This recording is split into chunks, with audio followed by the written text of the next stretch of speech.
বারান্দায় শাড়ি মেলে দিচ্ছিলাম। হঠাৎ জোরে হাওয়া এসে আমার শাড়ির আঁচল উড়িয়ে দিল। ছেলে বারান্দায় এসেছিল সেই সময়। আঁচলটা তার মুখে এসে পড়ল। আমি লজ্জা পেয়ে তাড়াতাড়ি আঁচল সামলালাম। সে একটু অদ্ভুত চোখে আমার দিকে তাকিয়ে রইল। আমি বললাম, কি হয়েছে? সে বলল, মা, তোমার শাড়ির গন্ধে আমি মুগ্ধ হয়ে গেছি। আমি বললাম, শাড়ির গন্ধ আবার কি? সে আমার কাছে এসে বলল, তোমার ব্যবহৃত সব কিছুতে তোমার একটা সুগন্ধ আছে। যখন তোমার আঁচল আমার মুখে এসে পড়ল, আমি যেন স্বর্গ অনুভব করলাম। আমার মুখ রাঙা হয়ে গেল। সে আমার হাত ধরে বলল, মা, আমি তোমার সব কিছুতে মুগ্ধ। তোমার উপস্থিতি, তোমার স্পর্শ, তোমার গন্ধ, সব কিছুই আমাকে পাগল করে দেয়া। আমি তোমাকে ভালোবাসি একজন নারী হিসেবে। তুমি আমার স্ত্রী হও। বিয়ে করবে আমাকে? বাতাসে আমার শাড়ি আবার উঠতে লাগল। আমি সেটা সামলাতে গিয়ে ছেলের কথার উত্তর দিতে পারলাম না। এই গল্পটি সম্পূর্ণ শুনলে আপনাদের পানি অটোমেটিক বের হয়ে যাবে, সো যত দ্রুত সম্ভব হাতের কাছে টিস্যু নিয়ে বসে পড়ুন।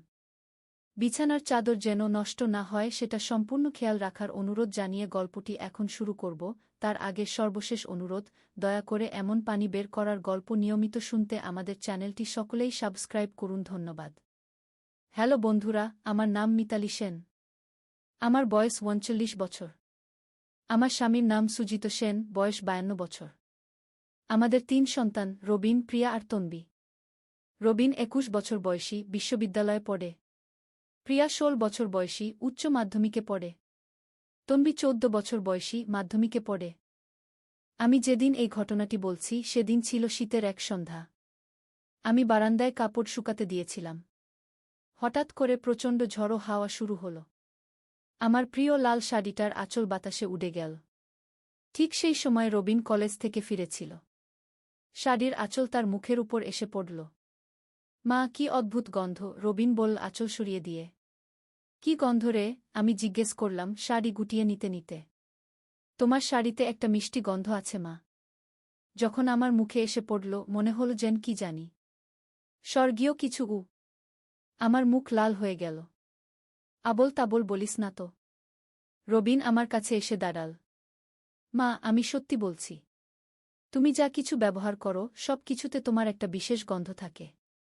আমি সেই গন্ধে মুগ্ধ হয়ে যাই। এসব কি বলছিস রে? আমি অস্বস্তিতে পড়ে গেলাম। রবিন আমার হাত ধরল। মা, আমি তোমার প্রতি। মানে? আমি তোমাকে শুধু মা হিসেবেই নয়, একজন সুন্দর নারী হিসেবেও দেখি। তোমার সব কিছুই আমাকে আকর্ষণ করে। আমি হতবাক হয়ে গেলাম। রবিন, তুই কি বলছিস? মা, আমি জানি এটা অস্বাভাবিক শোনাচ্ছে। কিন্তু আমি তোমাকে বিয়ে করতে চাই। তুমি আমার স্ত্রী হবে। বাতাসে আমার শাড়ি আবার উঠতে শুরু করল। আমি হতভম্ব হয়ে দাঁড়িয়ে রইলাম। রবিনের কথাগুলো আমার কানে বাজতে থাকল। তুই পাগল হয়ে গেছিস নাকি রবিন? আমি অবশেষে বলতে পারলাম। না মা, আমি একদম ঠিক আছি। আমি সত্যিই তোমাকে ভালোবাসি। একজন পুরুষ যেভাবে একজন নারীকে ভালোবাসে সেভাবে। ততক্ষণে সূর্য অস্ত গেছে। বারান্দায় আধো আলধো অন্ধকার। রবিনের চোখে একটা অদ্ভুত চকচকানি দেখলাম। তার কথাগুলো শুনে আমার সারা শরীর কেঁপে উঠল। রবিন, তুই আমার ছেলে।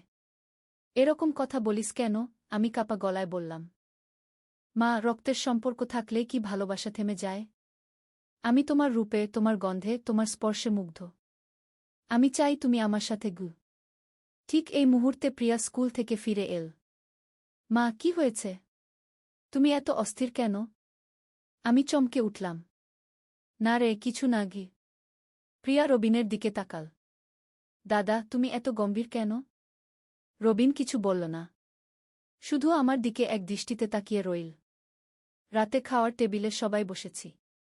সুজিত অফিসের কাজ নিয়ে ব্যস্ত। তন্বী হোমওয়ার্ক করছে। প্রিয়া ফোনে গেম খেলছে। আর রবিন শুধু আমার দিকে তাকিয়ে আছে। রবিন, খাবার খা, আমি বললাম। মা, তুমি আমাকে খাইয়ে দাও, রবিন বলল। কি বললি? সুজিত মাথা তুলল। আমার মাথা ব্যথা করছে বাবা। মা, আমাকে খাইয়ে দিলে ভাল লাগবে। আমি ইতস্তত করলাম। কিন্তু সুজিতের সামনে না বলতে পারলাম না। রবিনের প্লেটে ভাত তুলে দিলাম। যখন আমি তার মুখে খাবার দিচ্ছিলাম সে আমার হাতের পাতা চেটে দিল। রবিন, আমি চমকে উঠলাম। কি হলো? সুজিত জিজ্ঞেস করল। কিছু না, রবিনের হাতে লেগে গেছিল, আমি মিথ্যা বললাম। রাত 10টার সময় সবাই ঘুমিয়ে গেছে। আমি রান্নাঘরে বাসন মাজছি। হঠাৎ রবিন এসে দাঁড়াল।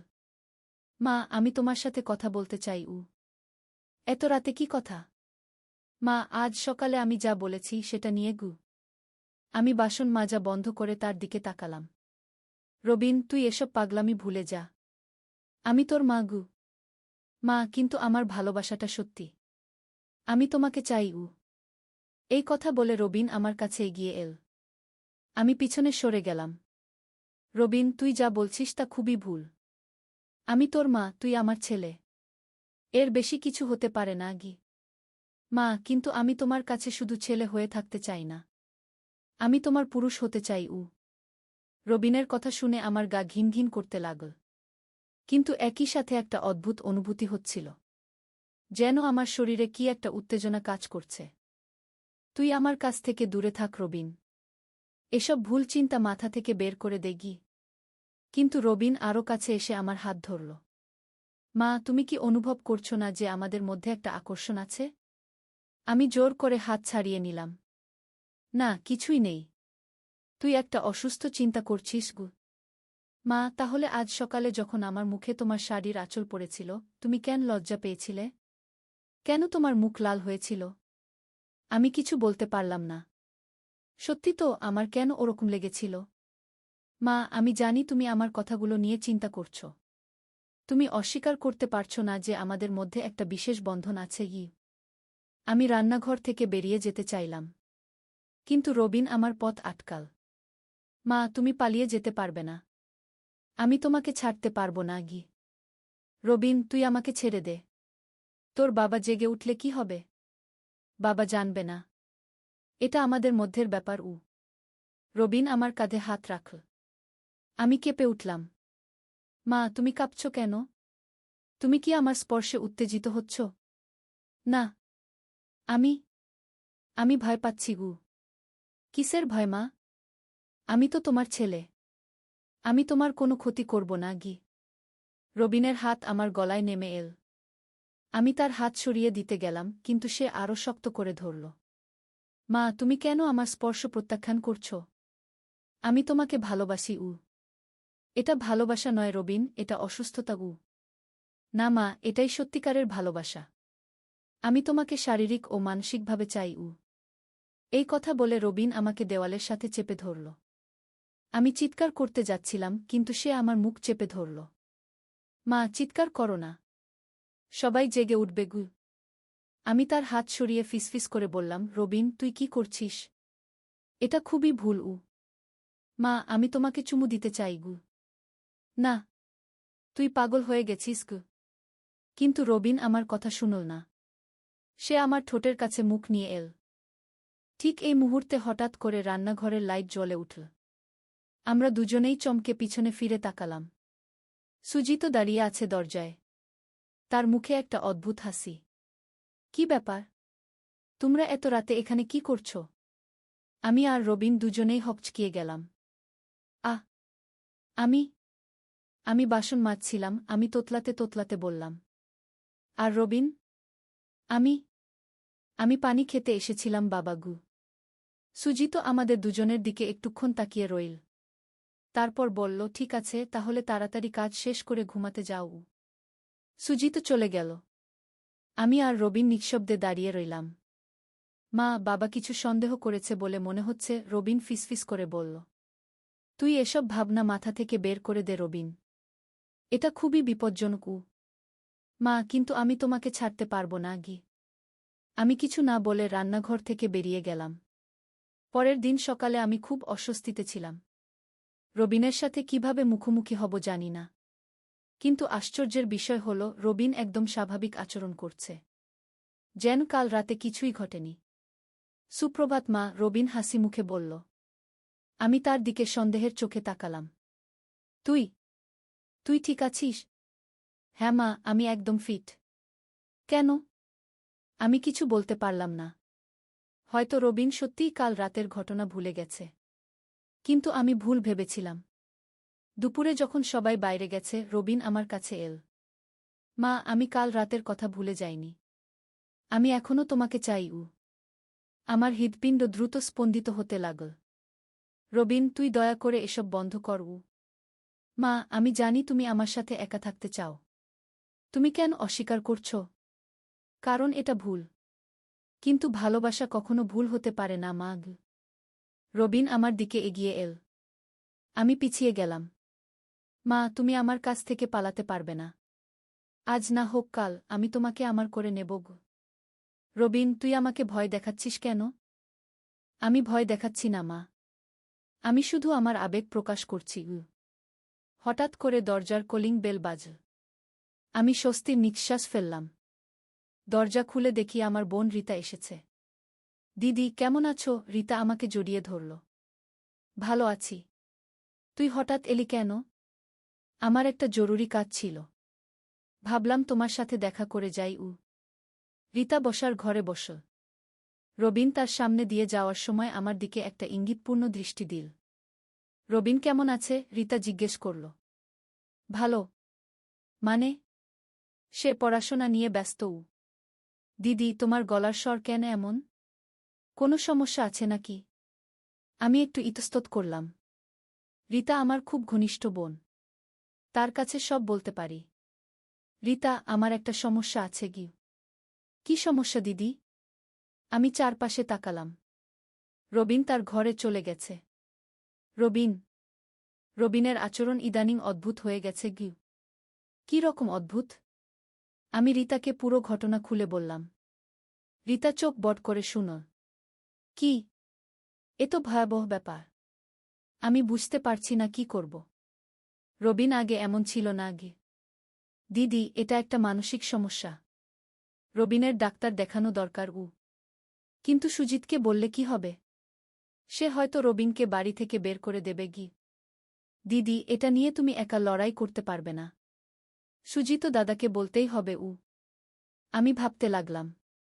রীতার কথা ঠিক। কিন্তু আমার মনের একটা অংশ বলছে এই ব্যাপারটা গোপন রাখাই ভালো। আমি আরও কিছুদিন দেখি। হয়তো রবিন নিজেই সুস্থ হয়ে যাবে। রীতা চলে যাওয়ার পর আমি আরও অস্থির হয়ে পড়লাম। রবিনের ব্যাপারটা নিয়ে ভাবতে ভাবতে আমার মাথা ঘুরছে। সন্ধ্যায় যখন সবাই ঘরে ফিরল, রবিন স্বাভাবিক আচরণ করল। কিন্তু যখনই তার সাথে আমার একা হওয়ার সুযোগ হয়, সে আগের মতোই অদ্ভুত কথা বলতে থাকে। মা, আমি তোমার জন্য একটা সারপ্রাইজ রেখেছি, রাতে রবিন আমাকে বলল। কি সারপ্রাইজ রবিন? মা, তুমি আমার সাথে ছাদে এসো। আমি ইতস্তত করলাম। ছাদে কেন? তুমি এলেই জানতে পারবে। অগত্যা আমি রবিনের সাথে ছাদে গেলাম। ছাদে গিয়ে দেখি একটা টেবিল সাজানো আছে। টেবিলে 2টো প্লেট, গ্লাস আর সুন্দর করে সাজানো খাবার। এ কি রবিন? মা, আমি তোমার জন্য একটা রোমান্টিক লাঞ্চ সাজিয়েছি। আমার মাথা ঘুরতে লাগল। তুই কি বলছিস? মা, আমি চাই আমরা দুজন একসাথে খাই। একটা প্রেমিক প্রেমিকার মতো। রবিন, তুই সত্যিই পাগল হয়ে গেছিস। আমি ছাদ থেকে নামতে যাচ্ছিলাম। কিন্তু রবিন আমার হাত ধরে টানল। মা, তুমি যাবে না। আজ আমি তোমাকে আমার প্রেমিকা বানিয়েই ছাড়ব। রবিন, তুই আমার হাত ছেড়ে দে। কিন্তু রবিন আরও জোরে ধরল। তার চোখে একটা পাগলামি দেখলাম। মা, তুমি আমার কাছ থেকে পালাতে পারবে না। আজ আমি তোমাকে। হঠাৎ করে ছাদের দরজা খুলে গেল। আমরা দুজনেই চমকে তাকালাম। আমার চোখ কপালে উঠল। সুজিত দাঁড়িয়ে আছে দরজায়। তার সাথে একজন অজানা লোক। কি ব্যাপার? তোমরা এখানে কি করছ? সুজিত জিজ্ঞেস করল। আমি আর রবিন দুজনেই হতবাক হয়ে দাঁড়িয়ে রইলাম। আমি আমি আমি কিছু বলতে পারলাম না। সুজিত টেবিলের দিকে তাকাল। তারপর আমাদের দুজনের দিকে। এটা কি সাজানো হয়েছে? রবিন এবার বলল, বাবা, আমি মায়ের জন্য একটা সারপ্রাইজ করেছিলাম। আজ তো মায়ের জন্মদিন। আমি চমকে উঠলাম। আজ সত্যিই আমার জন্মদিন। আমি একদম ভুলে গিয়েছিলাম। সুজিত হাসল। ও, তাহলে তো খুব ভালো কাজ করেছিস রবিন। অজানা লোকটি বলল, আপনার ছেলে খুব ভালো। মায়ের জন্মদিনে এমন সুন্দর সারপ্রাইজ দিয়েছে। সুজিত আমার দিকে তাকিয়ে বলল, তুমি কিছু বলছো না কেন? খুশি হওনি? আমি কাঁপা গলায় বললাম, হ্যাঁ। খুব খুশি হয়েছি। তাহলে তাড়াতাড়ি খেয়ে নাও। আমি আর কামরুল সাহেব নিচে অপেক্ষা করছি। সুজিত আর কামরুল সাহেব চলে গেল। আমি আর রবিন একা রইলাম।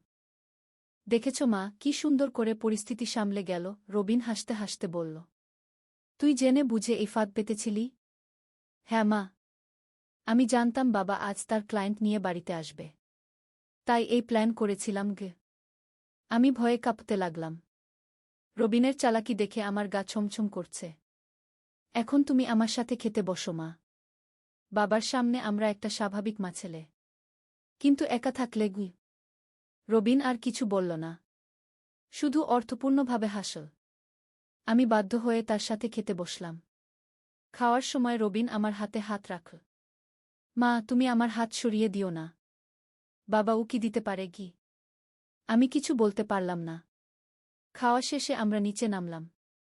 সুজিত আর কামরুল সাহেব কাজের কথা বলছিল। রবিন খুব ভাল ছেলে, কামরুল সাহেব বলল।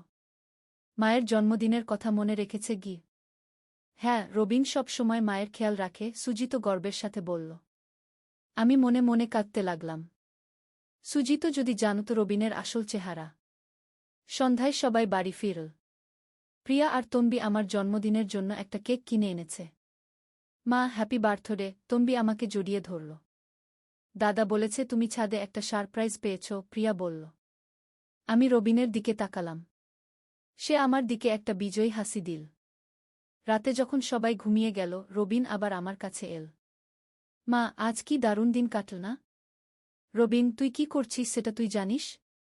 আমি আমার মায়ের সাথে তার জন্মদিন উদযাপন করলাম গ। এটা জন্মদিন উদযাপন নয়, এটা একটা কুচক্র। মা, তুমি কেন সব কিছুকে নেগেটিভ দেখো? আমি তোমাকে ভালোবাসি। রবিন আমার গালে একটা চুমু দিল। আমি চমকে পিছিয়ে গেলাম। রবিন। মা, এটা জন্মদিনের চুমু। কিছু ভুল নেই। হঠাৎ করে আমার মনে হলো রবিনের এই আচরণের পিছনে কোনো কারণ আছে। হয়তো সে মানসিকভাবে অসুস্থ। অথবা কেউ তাকে প্রভাবিত করেছে। রবিন, তুই কি কারো সাথে এই বিষয়ে কথা বলেছিস? কি বিষয় মা?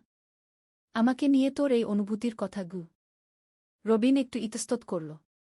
না মা, কারো সাথে বলিনি গি। কিন্তু তার চোখে মিথ্যার ছাপ দেখলাম। রবিন, সত্যি বল। তুই কি কারো সাথে এ নিয়ে কথা বলেছিস? মা, আমি আমার এক বন্ধুর সাথে কথা বলেছি। কোনো বন্ধু? সৌরভ। সে বলেছে এটা স্বাভাবিক। অনেক ছেলেরই নাকি মায়ের প্রতি এমন অনুভূতি হয় গ। আমার মাথায় বজ্রপাত হল। সৌরভ? আমি তাকে চিনি। সে একটা খারাপ ছেলে। নানা রকম অসামাজিক কাজে জড়িত। রবিন, সৌরভ তোকে ভুল কথা বলেছে। এটা একদমই স্বাভাবিক নয় গে। মা, কিন্তু সৌরভ বলেছে তার মায়ের সাথেও তার এমন সম্পর্ক আছে গু। আমার গা গুলিয়ে উঠল। কি সম্পর্ক? সে তার মায়ের সাথে। মানে? তারা দুজন। রবিন আর বলতে পারল না। আমি বুঝে গেলাম। সৌরভ রবিনের মাথায় এই বিষাক্ত চিন্তা ঢুকিয়েছে। রবিন, তুই আর কখনো সৌরভের সাথে কথা বলবি না।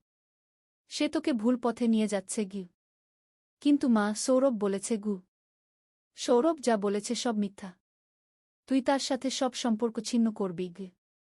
রবিন খানিকক্ষণ চুপ করে রইল। তারপর বলল, মা, তাহলে তুমি কি বলছো যে আমার অনুভূতি ভুল? হ্যাঁ, একদম ভুল। কিন্তু আমি যখন তোমার কাছে থাকি আমার ভাল লাগে। তোমার গন্ধ, তোমার স্পর্শ। এসব বন্ধ কর রবিন। তুই একটা সাইকিয়াট্রিস্টের কাছে যাবি গে। না মা, আমি কোনো ডাক্তারের কাছে যাব না গে। আমি দেখলাম রবিনের সাথে তর্ক করে কোনো লাভ নেই। তাকে অন্যভাবে সামলাতে হবে। পরের দিন আমি সৌরভের মা শান্তিদির সাথে কথা বললাম। শান্তিদি, আপনার সৌরভ রবিনকে খারাপ কিছু শেখাচ্ছে গু। কি রকম খারাপ কিছু?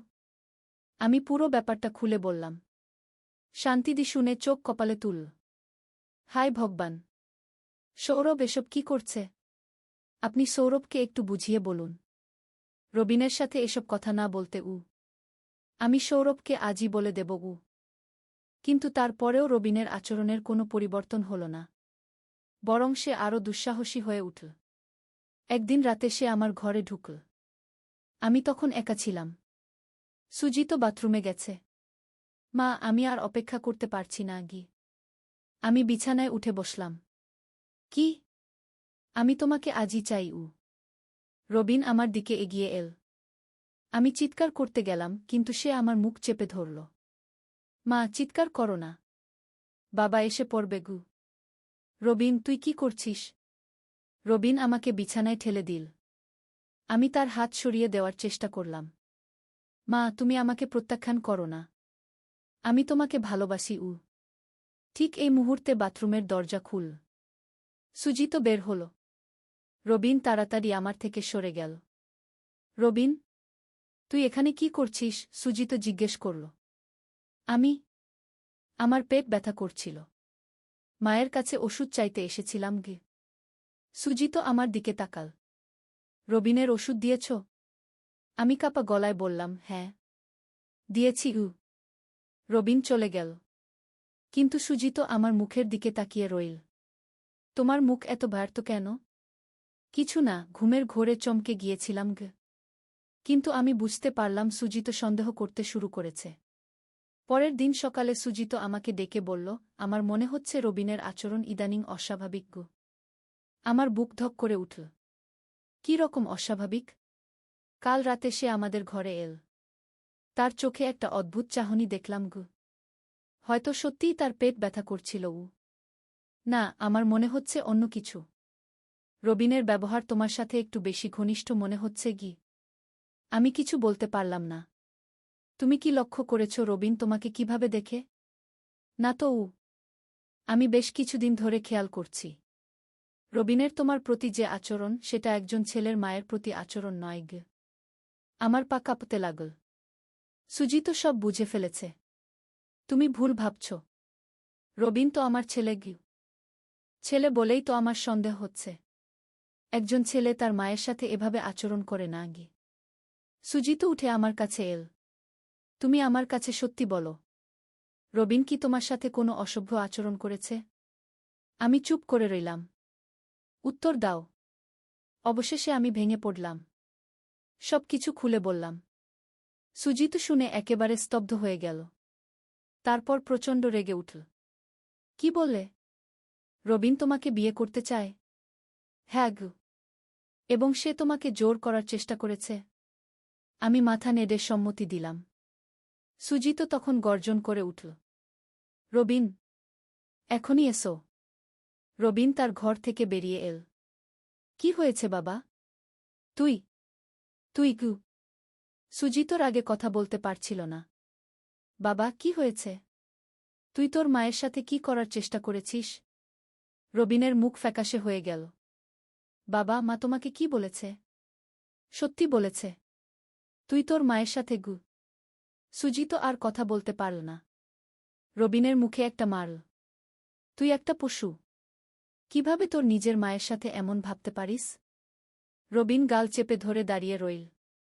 আজই তুই এই বাড়ি থেকে বের হয়ে যাবি গু। বাবা, আমি কোথায় যাব? জানি না। কিন্তু এই বাড়িতে থাকতে পারবি না গিয়ে। আমি সুজিতের হাত ধরলাম। একটু ভেবে দেখো। রবিন হয়তো মানসিকভাবে অসুস্থও। অসুস্থ হোক আর যাই হোক, এই বাড়িতে থাকতে পারবে না গিয়ে। রবিন তখন আমার দিকে তাকাল। তার চোখে অভিমান। মা, তুমি বাবার কাছে আমার বিরুদ্ধে গেলে কেন? আমি তোর ভালোর জন্যই গু। না মা, তুমি আমাকে ভালোবাসো না। তুমি আমাকে শাস্তি দিতে চাও। রবিন তার ঘরে গিয়ে দরজা বন্ধ করে দিল। সুজিত আর আমি দুজনে দাঁড়িয়ে রইলাম। আমার মনে হয় রবিনকে একজন মনোচিকিৎসকের কাছে নিয়ে যাওয়া উচিত, আমি বললাম। হ্যাঁ, কিন্তু তার আগে ওকে এই বাড়ি থেকে সরাতে হবে। প্রিয়া আর তনবির কথা ভাবো গো। সুজিতের কথা শুনে আমার মনে হলো সে ঠিকই বলেছে। রবিন যদি প্রিয়া বা তনবির সাথে এমন কিছু করে? সন্ধ্যায় রবিন তার ব্যাগ প্যাক করে বের হয়ে গেল। যাওয়ার সময় আমার দিকে একবার তাকাল। মা, আমি চলে যাচ্ছি। কিন্তু আমি তোমাকে ভুলতে পারবো না গি। আমার চোখ দিয়ে পানি পড়তে লাগল। রবিনের প্রতি আমার রাগ থাকলেও সে তো আমার ছেলে। রবিন চলে যাওয়ার পর বাড়িতে একটা নিস্তব্ধতা নেমে এল। প্রিয়া আর তনবি জিজ্ঞেস করল রবিন কেন চলে গেল। দাদার কলেজে হোস্টেল দিয়েছে, সুজিত বলল। কিন্তু আমি জানি রবিন আমাদের কাছে ফিরে আসবে। তার চোখে যে দৃঢ়তা দেখেছিলাম সেটা বলে দিচ্ছে এই গল্পের এখানেই শেষ নয়। সেই রাতে আমি ঠিকমতো ঘুমাতে পারলাম না। বারবার রবিনের কথা মনে হচ্ছিল। সে কোথায় গেল? কি করছে? পরের দিন সকালে আমি সৌরভের মা শান্তিদির কাছে গেলাম। শান্তিদি, রবিন গতকাল বাড়ি ছেড়ে চলে গেছে। সৌরভের কাছে এসেছে নাকি? না তো, সৌরভের কাছে আসেনি। কি হয়েছে? আমি পুরো ঘটনা বললাম না। শুধু বললাম রবিনের সাথে তার বাবার ঝগড়া হয়েছে। কিন্তু আমার মনে সন্দেহ হল। রবিন হয়তো সৌরভের কাছেই গেছে। দুপুরে যখন আমি বাজার থেকে ফিরছিলাম হঠাৎ দেখি রবিন রাস্তার পাশে দাঁড়িয়ে আছে। আমাকে দেখে সে কাছে এল। মা, আমি তোমার সাথে কথা বলতে চাই। রবিন, তুই কোথায় থাকছিস? সৌরভের বাড়িতে। কিন্তু সেটা গুরুত্বপূর্ণ নয়। আমি তোমার কাছে একটা প্রস্তাব নিয়ে এসেছি। কি প্রস্তাব? মা, আমি চাই তুমি বাবাকে ছেড়ে আমার সাথে চলে আসো। আমরা দুজন অন্য কোথাও গিয়ে থাকি। আমার মাথা ঘুরতে লাগল। তুই কি বলছিস? মা, আমি জানি এটা শুনতে অদ্ভুত লাগছে।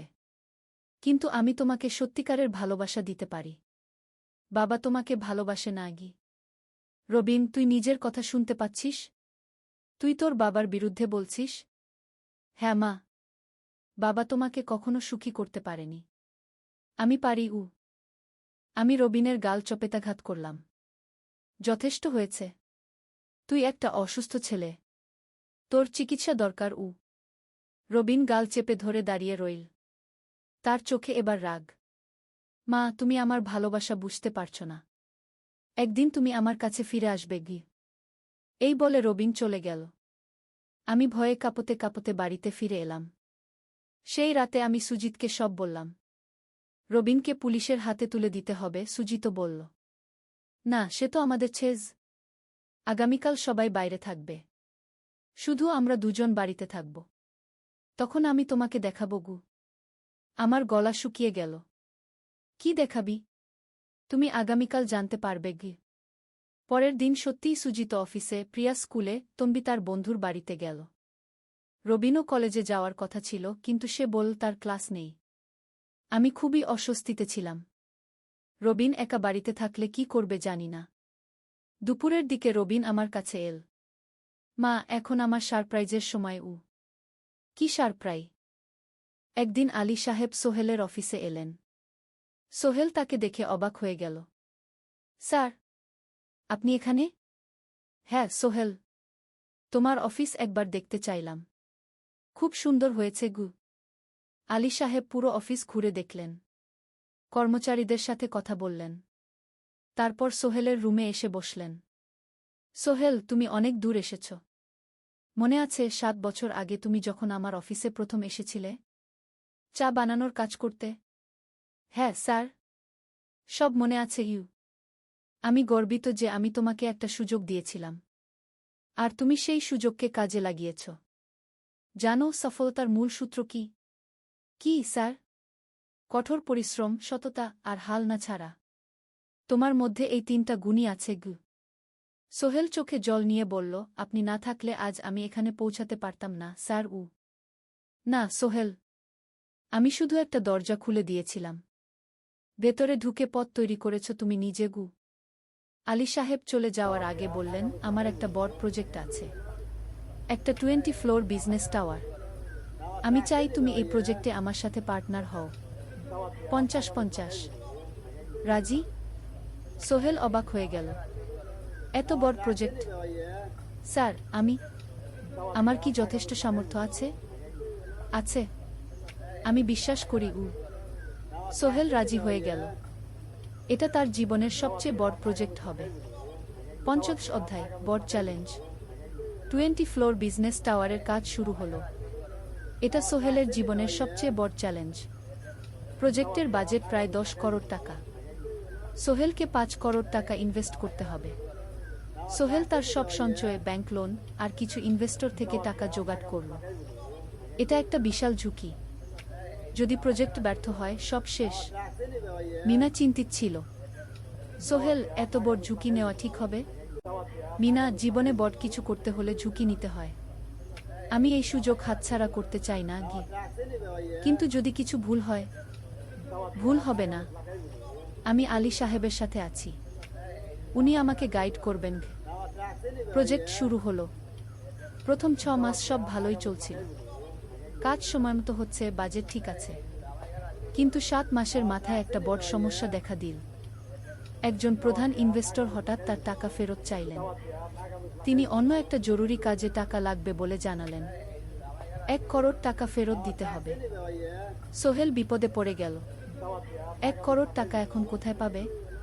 প্রজেক্টের সব টাকা ঢেলে দিয়েছে। সে আলী সাহেবের সাথে কথা বলল। আলী সাহেব বললেন, চিন্তা করো না, আমি ব্যবস্থা করছি। কিন্তু আলী সাহেবও বড় একটা প্রজেক্টে আটকে আছেন। তার হাতে লিকুইড ক্যাশ নেই। সোহেল অন্য ব্যাংক থেকে লোন নেওয়ার চেষ্টা করল। কিন্তু ব্যাংক বলল, ইতিমধ্যে তার অনেক লোন আছে, নতুন লোন দিতে পারবে না। সোহেল রাতে ঘুমাতে পারছিল না। খাওয়া দাওয়া বন্ধ করে দিয়েছিল। মিনা তাকে দেখে খুব চিন্তিত হয়ে গেল। সোহেল, প্লিজ নিজেকে এভাবে শেষ করে ফেলো না। কোনো একটা রাস্তা বের হবেই কি। কিন্তু সোহেল কোনো রাস্তা দেখতে পাচ্ছিল না। ইনভেস্টর 15 দিন সময় দিয়েছে। 15 দিনের মধ্যে টাকা ফেরত না দিলে তিনি আইনি ব্যবস্থা নেবেন। 10 দিন কেটে গেল। সোহেল কোনো সমাধান খুঁজে পেল না। সে প্রায় হাল ছেড়ে দিয়েছিল। 11 দিনের দিন একটা অপ্রত্যাশিত ঘটনা ঘটল। জাহিদ ভাই, সোহেলের পুরনো সহকর্মী, তার অফিসে এলেন। জাহিদ ভাই এখন একটা রিয়েল এস্টেট কোম্পানিতে সিনিয়র ম্যানেজার। সোহেল, আমি তোমার সমস্যার কথা শুনেছি গু। হ্যাঁ ভাই, আমি বিপদে পড়েছি গু। আমি তোমাকে সাহায্য করতে চাই। আমার কিছু সঞ্চয় আছে, 5 লাখ টাকা। তুমি নাও। সোহেল চোখে জল নিয়ে বলল, ভাই আমি কিছু বলার দরকার নেই। তুমি আমাকে অনেক কিছু শিখিয়েছ। তোমার কাছ থেকে পরিশ্রম আর সততা শিখেছি। এখন আমার পালা তোমাকে সাহায্য করার। জাহিদ ভাই চলে যাওয়ার পর আরও 2 জন এলো। একজন সোহেলের পুরনো ক্লায়েন্ট, আরেকজন তার কর্মচারী। 2 জন মিলে আরও 8 লাখ টাকা দিল। করিম মামা 20 লাখ টাকা ব্যবস্থা করলেন। তার কিছু বন্ধুদের কাছ থেকে ধার করে। মিনা তার সব গয়না বিক্রি করে 10 লাখ টাকা দিল। সবাই মিলে প্রায় 45 লাখ টাকা জোগাড় হলো। বাকি 65 লাখ টাকা সোহেল তার অফিসের সব অ্যাসেট বিক্রি করে আর একটা প্রাইভেট ফিন্যান্স কোম্পানি থেকে উচ্চ সুদে লোন নিয়ে ব্যবস্থা করল। ঠিক 14 দিনের দিন সোহেল ইনভেস্টরকে 1 করোড় টাকা ফেরত দিল। ইনভেস্টর টাকা নিয়ে চলে গেলেন। সোহেল তার অফিসে ফিরে এসে চেয়ারে বসে কাঁদল। এত চাপ, এত টেনশন, সব যেন একসাথে বের হয়ে এলো। মিনা এসে তাকে জড়িয়ে ধরল। আমরা পেরেছি সোহেল, আমরা পেরেছি গু। 16 অধ্যায়, পুনরুদ্ধার। এই ঘটনার পর সোহেল আরও সাবধান হয়ে গেল। সে বুঝল, ব্যবসায় শুধু সাহস নয়, বুদ্ধিও লাগে। ঝুঁকি নিতে হয়, কিন্তু হিসাব করে। প্রজেক্ট চলতে থাকল। এবার সোহেল আরও সতর্কতার সাথে সবকিছু পরিচালনা করল। প্রতিটা খরচ হিসাব করল, প্রতিটা সিদ্ধান্ত ভেবেচিন্তে নিল। আরও 1 বছর পর 20 ফ্লোর বিজনেস টাওয়ার সম্পন্ন হল। চমৎকার বিল্ডিং, শহরের অন্যতম সুন্দর ভবন। বিল্ডিংয়ের উদ্বোধন অনুষ্ঠানে শহরের মেয়র এলেন। অনেক ব্যবসায়ী, সাংবাদিক এলো। সোহেলের নাম পত্রিকায় ছাপা হলো।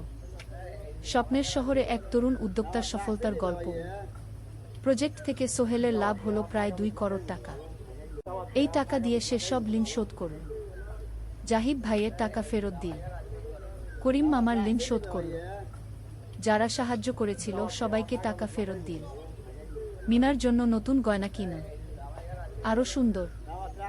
তার মাকে গ্রামে একটা নতুন পাকা বাড়ি বানিয়ে দিল। মা কাঁদতে কাঁদতে বললেন, তোর বাবা বেঁচে থাকলে কত খুশি হতো। তুই আমার সব স্বপ্ন পূরণ করেছিস। সোহেল নিজেদের জন্য একটা ফ্ল্যাট কিনল। 4 রুমের ফ্ল্যাট, সমুদ্রের কাছে। এখন আর ভাড়া বাড়িতে থাকতে হয় না। 17 অধ্যায়, প্রতিদান। সোহেল এখন একজন প্রতিষ্ঠিত উদ্যোক্তা। কিন্তু সে তার শেখ ভোলেনি। যে গ্রাম থেকে সে এসেছে, যারা তাকে সাহায্য করেছে, কাউকেই ভোলেনি। সে তার গ্রামে একটা স্কুল বানিয়ে দিল। সোহেল ফাউন্ডেশন স্কুল কো গরিব ছেলেমেয়েরা ফ্রিতে পড়তে পারবে। ভালো শিক্ষক নিযোগ দিল। ভালো পড়াশোনার ব্যবস্থা করল। শহরে একটা ফ্রি মেডিকেল ক্লিনিক খুলল। গরিব মানুষরা ফ্রিতে চিকিৎসা পাবে। প্রতি বছর 10 জন মেধাবী কিন্তু গরিব ছাত্রছাত্রীকে স্কলারশিপ দেওয়া শুরু করল। তারা বিনামূল্যে পড়াশোনা করতে পারবে।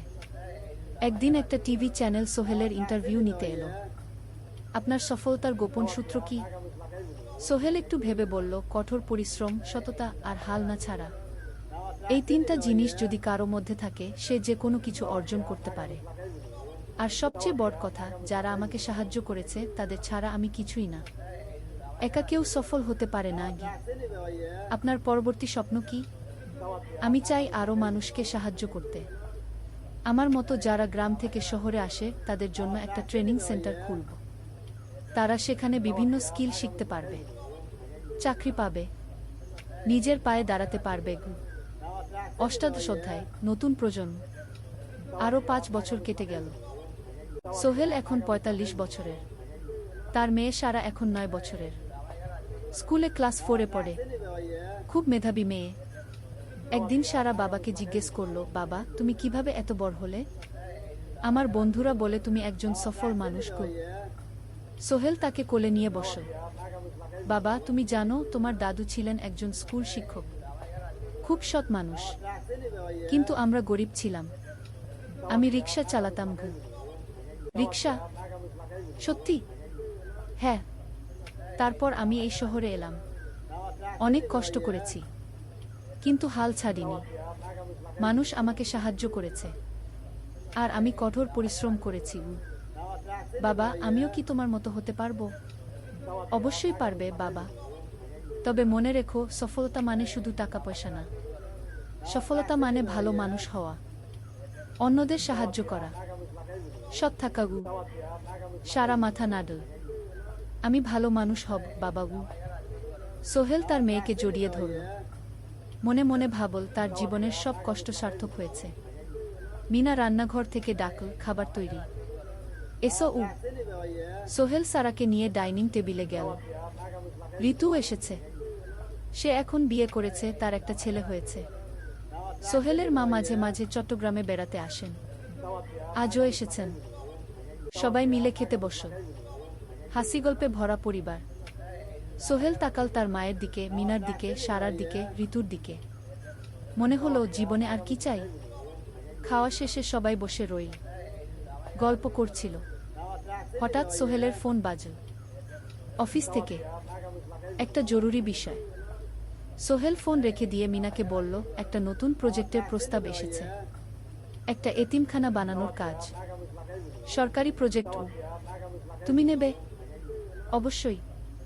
এটা আমার স্বপ্নের প্রজেক্ট। যেসব বাচ্চাদের বাবা মা নেই তাদের জন্য একটা সুন্দর জায়গা। মিনা হাসল। তুমি কখনো বদলাও না, এখনো অন্যদের কথা ভাবো। এটাই তো জীবন মিনা। শুধু নিজের জন্য বাঁচলে কি হবে? 49 অধ্যায়, উত্তরাধিকার। 10 বছর আরও কেটে গেল। সোহেল এখন 55 বছরের। তার চুলে পাক ধরেছে, কিন্তু শক্তি এখনো আগের মতোই। সারা এখন 19 বছরের। সে বিশ্ববিদ্যালয়ে ইঞ্জিনিয়ারিং পড়ছে। সে চায় বাবার মতো কনস্ট্রাকশন ইন্ডাস্ট্রিতে কাজ করতে। একদিন সারা বাবাকে বলল, বাবা, আমি তোমার কোম্পানিতে কাজ করতে চাই। এখনো তো তোর পড়াশোনা বাকি। জানি, কিন্তু আমি এখন থেকেই শিখতে চাই। ছুটির দিনে তোমার সাথে সাইটে যেতে চাই, দেখতে চাই কিভাবে কাজ হয়। সোহেল খুশি হয়ে গেল। তার মেয়ে তার পথ অনুসরণ করতে চায়। ঠিক আছে, কিন্তু শর্ত হলো, তোকে সবকিছু নিজ থেকে শিখতে হবে। কোনো স্পেশাল ট্রিটমেন্ট পাবি না। আমি তো তাই চাই বাবাগু। সারা তার বাবার সাথে কাজ শিখতে শুরু করল। সে দেখল কিভাবে শ্রমিকরা কাজ করে, কিভাবে ম্যাটেরিয়াল বাছাই করতে হয়, কিভাবে একটা প্রজেক্ট ম্যানেজ করতে হয়। সোহেল তাকে কোনো সহজ পথ দিল না। সারাকেও সবার মতো কষ্ট করতে হলো। সাইটে রোদে দাঁড়িয়ে থাকতে হলো, শ্রমিকদের সাথে কথা বলতে হলো, কিন্তু সারা হাল ছাড়ল না। সে তার বাবার মেয়ে, পরিশ্রম করতে জানে। 3 বছর পর সারা গ্রাজুয়েট হলো। সে সোহেলের কোম্পানিতে জুনিয়র প্রজেক্ট ম্যানেজার হিসেবে যোগ দিল। সোহেল ধীরে ধীরে সারাকে বড় দায়িত্ব দিতে শুরু করল। সারা তার বাবার মতোই সৎ, পরিশ্রমী। 20 অধ্যায়, সমাপ্তি নয়, নতুন শুরু। আরও 5 বছর পর। সোহেল এখন 60 বছরের। সে সিদ্ধান্ত নিল এবার অবসর নেওয়ার সময় এসেছে। কোম্পানির দায়িত্ব সারাকে দেবে। একটা অনুষ্ঠান করা হলো। সোহেল আনুষ্ঠানিকভাবে কোম্পানির চেয়ারম্যান পদ থেকে অবসর নিল। সারা হলো নতুন ম্যানেজিং ডিরেক্টর। সোহেল তার বক্তব্যে বলল, আমি যখন এই শহরে এসেছিলাম আমার পকেটে ছিল মাত্র 5,000 টাকা, একটা ছোট্ট ব্যাগ আর অনেক স্বপ্ন। আজ 40 বছর পর আমি পেছনে ফিরে তাকাই, দেখি একটা দীর্ঘ পথ। সেই পথে অনেক কষ্ট ছিল, অনেক বাধা ছিল, কিন্তু ছিল অনেক ভালোবাসাও, অনেক মানুষের সাহায্যও। আমি বিশ্বাস করি সফলতা একা আসে না, এটা আসে অনেক মানুষের সমর্থন, ভালোবাসা আর বিশ্বাস নিয়ে। আমি যা কিছু অর্জন করেছি তা আমার একার না, এটা আমার পরিবারের, আমার কর্মচারীদের, আমার বন্ধুদের, সবার। আজ আমি আমার মেয়ে সারার হাতে এই দায়িত্ব তুলে দিচ্ছি। আমি জানি সে আমার চেয়ে ভালো করবে, কারণ সে শিখেছে আমার ভুল থেকে, আমার অভিজ্ঞতা থেকে। গিয়ে অনুষ্ঠান শেষ হলো, সবাই চলে গেল। সোহেল আর মিনা অফিসে একা দাঁড়িয়ে রইল। মিনা, মনে আছে আমরা প্রথম কখন দেখা হয়েছিলাম? হ্যাঁ, তোমার সেই ছোট্ট মুদি দোকানে। তুমি বিস্কুট কিনতে এসেছিলে। কে ভেবেছিল সেই দিন থেকে আমাদের এই পর্যস্বপ্নের শহর। প্রথম অধ্যায়, যাত্রা শুরু। সকাল 7টা বেজে গেছে। ঢাকার কমলাপুর রেল স্টেশনে মানুষের ভিড়। চারদিকে চা বিস্কুট বিক্রেতাদের চিৎকার, ট্রেনের হর্ন আর যাত্রীদের কোলাহল। এই বিশাল ভিড়ের মধ্যে একটা ছোট্ট ব্যাগ হাতে দাঁড়িয়ে আছে সোহেল। বয়স মাত্র 22। গায়ের রং শ্যামলা, চোখে স্বপ্নের ঝিলিক। ভাইজা, চট্টগ্রামের টিকিট আছে? সোহেল টিকিট কাউন্টারের সামনে দাঁড়িয়ে জিজ্ঞেস করল। আছে। 3 টাকা। কাউন্টারের লোকটা উত্তর দিল। সোহেল তার পকেট থেকে টাকা বের করল। মোট 5,000 টাকা। এই টাকা সে জমিয়েছে গত 3 বছরে রিক্সা চালিয়ে। তার স্বপ্ন ছিল চট্টগ্রাম গিয়ে একটা ভালো চাকরি পাওয়া। গ্রামে আর থাকতে চায় না সে। বাবা মারা গেছেন 10 বছর আগে। মা আর ছোট বোন ঋতুকে নিয়ে সংসার চালাচ্ছিল রিক্সা চালিয়ে। কিন্তু এভাবে তো আর সারা জীবন চলবে না। টিকিট কেটে সোহেল প্ল্যাটফর্মে এলো। ট্রেন ছাড়বে আর মাত্র 15 মিনিট পরে। সে একটা বেঞ্চে বসে পড়ল, ব্যাগটা বুকের কাছে চেপে ধরল।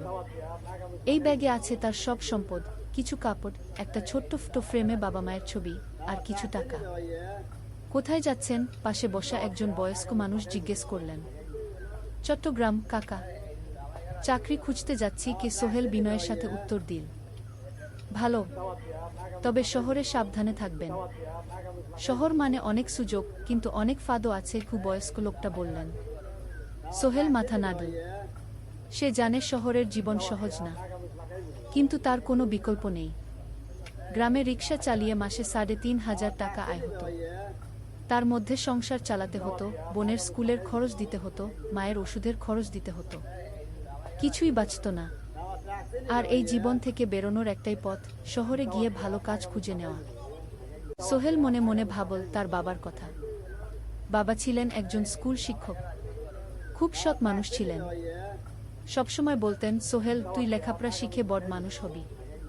আমাদের পরিবারে আর কেউ বড় চাকরি করেনি, তুই করবি। কিন্তু বাবা যখন মারা গেলেন তখন সোহেল মাত্র এসএসসি পরীক্ষা দিয়েছে। ফলাফল ভালো হয়েছিল, জিপিএ অর্ধচতুর। কিন্তু বাবার মৃত্যুর পর আর পড়া হলো না। পরিবারের দায়িত্ব নিতে হলো। ট্রেন ছাড়ল। সোহেল জানালার পাশে বসে বাইরে তাকাল। ধানক্ষেত, নদী, ছোট ছোট গ্রাম, সব পেছনে ফেলে ট্রেন এগিয়ে চল। সোহেলের মনে হলো সে যেন তার পুরনো জীবনটাকেও পেছনে ফেলে আসছে। ট্রেনে একজন হকার এসে চা বিক্রি করছিল। সোহেল একটা চা কিনো। 10 টাকা। চা খেতে খেতে সে ভাবছিল, চট্টগ্রাম পৌঁছে কি হবে? করিম মামা তাকে সাহায্য করবেন তো? চাকরি পাওয়া যাবে তো? করিম মামা আসলে সোহেলের খুব দূর সম্পর্কের মামা। সোহেলের দাদির বোনের ছেলে। অনেক বছর আগে গ্রাম ছেড়ে চট্টগ্রামে চলে গিয়েছিলেন। সেখানে একটা কনস্ট্রাকশন কোম্পানিতে কাজ করেন। বছরে একবার দুবার গ্রামে আসতেন। গত বছর যখন এসেছিলেন তখন সোহেলের মাকে বলেছিলেন, সোহেলকে চট্টগ্রাম পাঠান, আমি একটা কাজের ব্যবস্থা করে দেব। সেই কথাতেই ভরসা করে সোহেল আজ এই যাত্রা। দ্বিতীয় অধ্যায়, নতুন শহর। চট্টগ্রাম পৌঁছাতে প্রায় 6 ঘন্টা লেগে গেল। দুপুর 1টা বাজে। সোহেল স্টেশন থেকে বের হয়ে শহরের রাস্তায় দাঁড়াল। কি বিশাল শহর! এত গাড়ি, এত মানুষ। চারদিকে উঁচু উঁচু বিল্ডিং, দোকানপাট, মানুষের ভিড়। সোহেল কিছুক্ষণ দাঁড়িয়ে থাকল সব কিছু দেখতে দেখতে। তার মনে হচ্ছিল সে যেন অন্য কোনো পৃথিবীতে এসে পড়েছে। তার পকেটে একটা ছোট্ট কাগজ আছে। সেখানে লেখা একটা ঠিকানা, করিম মিয়া, বাড়ি নং 23, রোড নং 5, আগ্রাবাদ, চট্টগ্রামকে। সোহেল একটা রিকশা ডাকল। কত নেবেন আগ্রাবাদ যেতে? 50 টাকা গু। সোহেল রিকশায় উঠল। রাস্তার দুধারে দোকান, মার্কেট, অফিস, সব কিছু দেখতে দেখতে সে অবাক হয়ে গেল। এত বড় শহর, এত কিছু! গ্রামের সেই ছোট্ট বাজারের সাথে কোনো তুলনাই হয় না। প্রায় আধা ঘন্টা পর রিকশা একটা পুরনো বাড়ির সামনে থামল। 3 তলা বাড়ি, কিন্তু রং উঠে গেছে।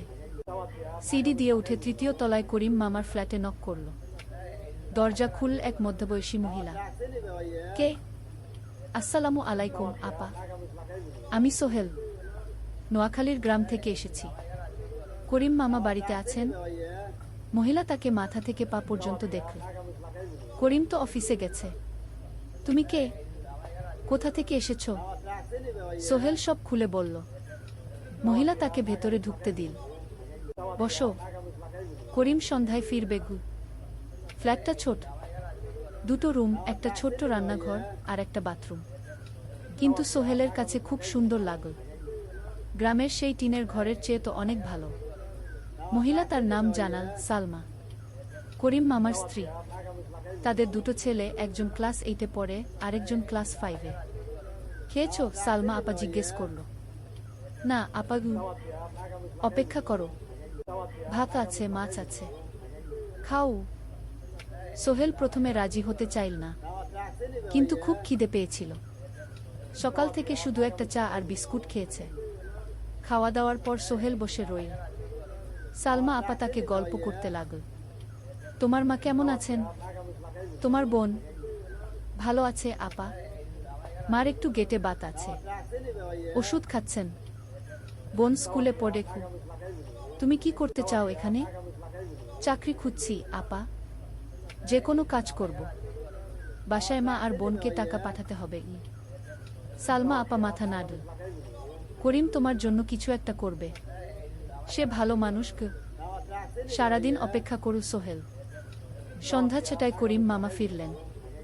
50-এর কাছাকাছি বয়স, কালো রঙের প্যান্ট শার্ট পরা, হাতে একটা ব্যাগ। আরে সোহেল, কবে এলি? করিম মামা খুশি হয়ে বললেন। আজ সকালে মামা গি। করিম মামা তাকে জড়িয়ে ধরলেন। অনেকদিন পর দেখলাম। কেমন আছিস? ভালো আছি মামা গি। ভালো করেছিস এসে। এখানে অনেক সুযোগ আছে, তোর জন্য একটা কাজের ব্যবস্থা করে দেব। তবে প্রথমে কয়েকদিন এখানে থাক, শহরটা একটু চিনে নে, তারপর কাজে যোগ দিবি। সোহেলের মনে আসার আলো জ্বল। সে ভাবল হয়তো তার ভাগ্য এবার পাল্টাবে। 3য় অধ্যায়, প্রথম চাকরি। 1 সপ্তাহ পরে করিম মামা সোহেলকে তার কোম্পানিতে নিয়ে গেলেন। কোম্পানির নাম আলামিন কনস্ট্রাকশন। অফিসটা শহরের কেন্দ্রে, 5 তলা একটা বিল্ডিংয়ের দোতলায়। মালিক আলী সাহেব, 50-এর কাছাকাছি বয়স, মোটা চেহারা, চোখে সোনার ফ্রেমের চশমা। বড়লোক মানুষ, কিন্তু খুব কড়া। এই ছেলেটাকে কি কাজে লাগাবেন? আলী সাহেব করিম মামাকে জিজ্ঞেস করলেন। স্যার, ও আমার আত্মীয়, গ্রাম থেকে এসেছে, খুব পরিশ্রমী, যে কোনো কাজে লাগাতে পারেন। আলী সাহেব সোহেলের দিকে তাকালেন। তুমি কি পড়েছ? স্যার, এসএসসি পাস, জিপিএ অর্ধচতু। হুম, ভালো। কম্পিউটার চালাতে পারো? না স্যার, পারি না, কিন্তু শিখতে চাই। আলী সাহেব একটু ভাবলেন। ঠিক আছে, তোমাকে অফিসের কাজে রাখব। ফাইল গুছানো, চা বানানো, কাগজপত্র নিয়ে যাওয়া, না এসব। মাসে 5,000 টাকা। রাজি আছো? জি স্যার। সোহেল খুশি হয়ে গেল। 5,000 টাকা? রিকশা চালিয়ে 3,500 পেত, এখানে 5,000। কাজ শুরু হলো পরদিন থেকে। সকাল 8টায় অফিসে যেতে হয়, ফিরতে হয় সন্ধ্যা 7টায়। প্রথম দিন সোহেল ঘুম থেকে উঠল ভোর 5টায়। তৈরি হয়ে 7:30টায় অফিসের উদ্দেশ্যে বের হল। করিম মামার বাড়ি থেকে অফিস প্রায় 5 কিলোমিটার। বাসে যেতে হয়। অফিসে পৌঁছে সোহেল দেখল সেই প্রথম আলী সাহেব এখনো আসেননি। অফিস খোলা ছিল না। 8-10 মিনিট পর একজন লোক এসে অফিস খুল। তুমি নতুন? জি, আমি সোহেল। আমি জাহিদ, অ্যাসিস্ট্যান্ট ম্যানেজার। এসো। জাহিদ ভাই সোহেলকে সব কিছু দেখাল। অফিসে মোট 6 জন কর্মচারী, 2 জন ইঞ্জিনিয়ার, একজন অ্যাকাউন্ট্যান্ট, একজন অ্যাসিস্ট্যান্ট ম্যানেজার, জাহিদ ভাই, একজন রিসেপশনিস্ট, আর এখন সোহেল। সোহেলের কাজ শুরু হলো চা বানানো দিয়ে। তারপর অফিস পরিষ্কার করা, ফাইল গুছানো, কাগজপত্র এক জায়গা থেকে আরেক জায়গায় নিয়ে যাওয়া। কাজ কঠিন না, কিন্তু সারাদিন দৌড়ঝাঁপ করতে হয়। দুপুরে খাবারের জন্য আধা ঘন্টা বিরতি। সোহেল একটা ছোট হোটেলে গিয়ে ভাতডাল তরকারি খেল। 50 টাকা। সন্ধ্যায় অফিস বন্ধ হলো। সোহেল ক্লান্ত হয়ে বাসায় ফিরল। কেমন লাগল প্রথম দিন? করিম মামা জিজ্ঞেস করলেন। ভালো মামা, অনেক কিছু শিখলাম। প্রথম মাসের শেষে সোহেল বেতন পেল 5,000 টাকা। সে 3,000 টাকা মাকে পাঠাল। মা ফোনে কাঁদতে লাগলেন।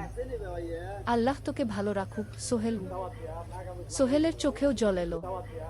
তার মনে হলো সে একটা বড় কাজ করতে পেরেছে। চতুর্থ অধ্যায়, শহরের জীবন। 3 মাস কেটে গেল। সোহেল এখন শহরের সাথে মিশে গেছে। প্রতিদিন অফিসে যাওয়া আসার পথে সে দেখে হাজারো মানুষের জীবন। কেউ সফল, কেউ ব্যর্থ, কিন্তু সবাই চলছে নিজের পথে। সোহেল অফিসের কাজের পাশাপাশি কম্পিউটার শেখার চেষ্টা করছে। অফিসে একটা কম্পিউটার আছে। যখন কেউ ব্যবহার করে না, তখন সোহেল একটু একটু শেখার চেষ্টা করে। জাহিদ ভাই তাকে সাহায্য করেন। সোহেল, তুমি যদি কম্পিউটার ভালোভাবে শিখতে পারো, তাহলে তোমার ভবিষ্যৎ উজ্জ্বল। জাহিদ ভাই একদিন বললেন। কিভাবে শিখব ভাই? ট্রেনিং সেন্টারে যাও। সন্ধ্যায় ক্লাস আছে। মাসে 2,000 টাকা লাগবে কি? সোহেল ভাবল, 2,000 টাকা অনেক, কিন্তু এটা বিনিয়োগ, ভবিষ্যতের জন্য। সে একটা ট্রেনিং সেন্টারে ভর্তি হলো। সপ্তাহে 3 দিন, সন্ধ্যা 7:30 থেকে রাত 9টা পর্যন্ত ক্লাস। কম্পিউটারের basic, Word, Excel, PowerPoint, internet ব্যবহার। একদিন অফিস থেকে ফেরার সময় সোহেল একটা দোকানে চা খেতে গেল।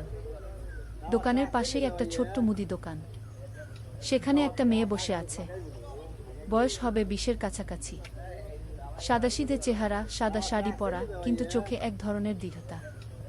ভাইজা, 1 প্যাকেট বিস্কুট দেন কি? সোহেল বলল। মেয়েটা বিস্কুট দিল। 20 টাকা। সোহেল টাকা দিয়ে যাচ্ছিল, হঠাৎ মেয়েটা বলল, আপনি নতুন এসেছেন এই এলাকায়, তাই না? হ্যাঁ। 3 মাস হলো। কিভাবে বুঝলেন?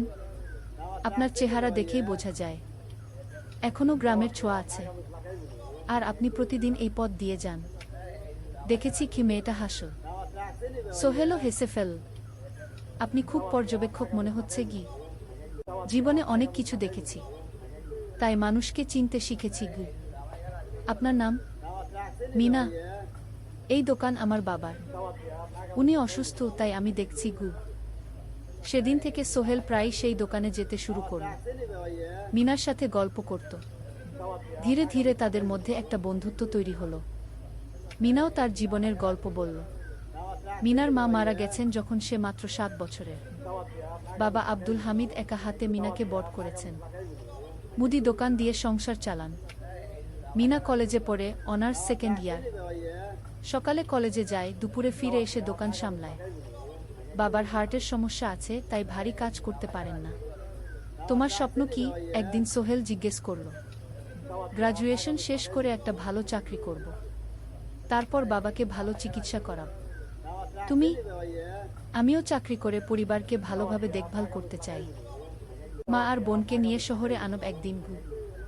দুজনেই নিজেদের স্বপ্নের কথা বলতে গিয়ে বুঝল তাদের স্বপ্ন অনেকটা একই রকম। 5ম অধ্যায়, বিপদ। 6 মাস কেটে গেল। সোহেল এখন আলী সাহেবের খুব প্রিয় কর্মচারী। সে শুধু চা বিস্কুট দেওয়ার কাজই করে না, এখন কম্পিউটারেও কিছু কাজ শিখেছে। ছোটখাটো টাইপিং, ডেটা এন্ট্রি, এসব করতে পারে। আলী সাহেব খুশি হয়ে তার বেতন বাড়িয়ে ৮,০০০ টাকা করে দিয়েছেন। একদিন রাতে সোহেল অফিস থেকে ফিরছিল। সেদিন একটু দেরি হয়ে গেছে, রাত প্রায় ৯টা। সাধারণত সোহেল সন্ধ্যা ৭:৩০টায় ফিরে, কিন্তু সেদিন অফিসে একটা জরুরি কাজ ছিল। বাস থেকে নেমে সোহেল বাড়ির দিকে হাঁটছিল। হঠাৎ একটা অন্ধকার গলিতে ৩জন লোক তাকে ঘিরে ধরল। তাদের চেহারা দেখেই বোঝা যাচ্ছিল ভালো উদ্দেশ্য নিয়ে আসেনি। টাকা দে তাড়াতাড়ি, একজন বলল। তার হাতে একটা ছুরি। সোহেল ভয় পেয়ে গেল। ভাই, আমার কাছে খুব কম টাকা আছে, কি যা আছে দে, তাড়াতাড়ি করো। সোহেল কাঁপতে কাঁপতে তার পকেট থেকে ৫ টাকা বের করে দিল। এই টাকা দিয়ে সে বাজার করবে ভেবেছিল, কিন্তু ছিনতাইকারীরা সন্তুষ্ট হলো না। শুধু ৫ টাকা? তোর ব্যাগে কি আছে? তারা সোহেলের ব্যাগ কেড়ে নিল। ব্যাগে ছিল তার মোবাইল, কম্পিউটার ট্রেনিং সেন্টারের সার্টিফিকেট আর কিছু গুরুত্বপূর্ণ কাগজপত্র। না ভাই, ব্যাগটা ফেরত দেন, ওতে আমার জরুরি জিনিস আছে। মোবাইল নিয়ে নেন, কিন্তু ব্যাগটা দেন গো। কিন্তু ওরা শুনল না। একজন সোহেলকে জোরে ধাক্কা দিল। সোহেল পড়ে গেল। মাথা রাস্তার কংক্রিটে ধাক্কা লেগে গেল। রক্ত বের হলো। ৩জন দৌড়ে পালিয়ে গেল। কিছুক্ষণ সোহেল অজ্ঞান হয়ে পড়ে রইল। তারপর ধীরে ধীরে জ্ঞান ফিরল। মাথায় প্রচণ্ড ব্যথা। সে উঠে দাঁড়ানোর চেষ্টা করল, কিন্তু মাথা ঘুরছিল। কোনোমতে একটা দেয়াল ধরে দাঁড়াল। একজন পথচারী তাকে দেখে থামল। কি হয়েছে ভাই? ছিনতাই হয়েছে কি? এসো, আমি তোমাকে হাসপাতালে নিয়ে যাই। কিন্তু সোহেল রাজি হলো না। না, ঠিক আছি, বাড়ি যেতে পারব। সে কোনোমতে করিম মামার বাড়িতে পৌঁছাল। দরজা খুলেই সালমা আপা চিৎকার করে উঠলেন, ও আল্লাহ, কি হয়েছে? করিম মামা দৌড়ে এলেন। সোহেলকে ভেতরে নিয়ে গেলেন। তার মাথায় জল ঢেলে রক্ত পরিষ্কার করলেন। ক্ষতটা বেশ গভীর। হাসপাতালে যেতে হবে কি? করিম মামা বললেন। তারা একটা অটোরিকশা নিয়ে নিকটস্থ হাসপাতালে গেলেন। ডাক্তার সোহেলের মাথায় ৩টা সেলাই দিলেন। বলল, ১ সপ্তাহ বিশ্রাম নিতে হবে, কোনো ভারী কাজ করা যাবে না। হাসপাতাল থেকে ফিরে সোহেল শুয়ে রইল। তার মনে হচ্ছিল সবকিছু শেষ হয়ে গেছে। মোবাইল চলে গেছে, গুরুত্বপূর্ণ কাগজপত্র চলে গেছে। এখন ১ সপ্তাহ অফিস করতে পারবে না। পরদিন সকালে করিম মামা আলী সাহেবকে ফোন করে সব জানালেন। আলী সাহেব বললেন, ঠিক আছে, সোহেল ভালো হয়ে এলে আসবে, চিন্তার কিছু নেই গি। মিনা যখন এই খবর শুনল, সে সন্ধ্যায় সোহেলকে দেখতে এলো করিম মামার বাড়িতে। সাথে এনেছিল কিছু ফল। কি হয়েছিল? মিনা চিন্তিত গলায় জিজ্ঞেস করল। সোহেল সব বলল। মিনা রেগে গেল। এই শহরে এখন অনেক অপরাধ বেড়ে গেছে, পুলিশ কিছু করে না। তুমি পুলিশে রিপোর্ট করেছ? না, লাভ নেই, তবুও করা উচিত। তোমার মোবাইলটা হয়তো খুঁজে পাওয়া যাবে কি। করিম মামা সোহেলকে নিয়ে পুলিশ স্টেশনে গেলেন। জেনারেল ডায়েরি করলেন, কিন্তু পুলিশ খুব একটা আশা দিল না। দেখি কিছু করা যায় কিনা গু। সোহেল বুঝল মোবাইল আর ফিরবে না। সেই ১ সপ্তাহ সোহেলের জীবনের সবচেয়ে কঠিন সময় ছিল। সে শুধু শারীরিকভাবেই ক্ষতিগ্রস্ত হয়নি, মানসিকভাবেও ভেঙে পড়েছিল। প্রতিরাতে দুঃস্বপ্ন দেখত। সেই ৩জন ছিনতাইকারীর মুখ ভুলতে পারছিল না। মিনা প্রায় প্রতিদিন আসত, তাকে সাহস দিত, তুমি হাল ছেড়ো না সোহেল, জীবনে এরকম খারাপ সময় আসে, কিন্তু এটা কাটিয়ে ওঠাই হলো আসল বীরত্ব। সোহেলের মা গ্রাম থেকে ফোন করতেন, করিম মামার মোবাইল থেকে। তুই ভালো আছিস তো? সোহেল মাকে সব সত্যি বলেনি, শুধু বলেছে, হ্যাঁ মা, ভালো আছি, একটু জ্বর হয়েছিল, এখন ভালো। ১ সপ্তাহ পর সোহেল আবার অফিসে গেল। আলী সাহেব তাকে দেখে খুশি হলেন। কেমন আছো? ভালো আছি স্যার। ঠিক আছে, তবে প্রথম কয়েকদিন হালকা কাজ করবে গু। সোহেল আবার কাজে মন দিল, কিন্তু একটা জিনিস তাকে খুব কষ্ট দিচ্ছিল, তার মোবাইল নেই। মায়ের সাথে কথা বলতে পারছে না নিয়মিত। করিম মামার মোবাইল চাইতে সংকোচ লাগে। একদিন জাহিদ ভাই তাকে ডাকলেন, সোহেল, আমার একটা পুরনো মোবাইল আছে, তুমি ব্যবহার করো। না ভাই, আমি নাও, আমার কাজে লাগছে না, তুমি রাখো গু।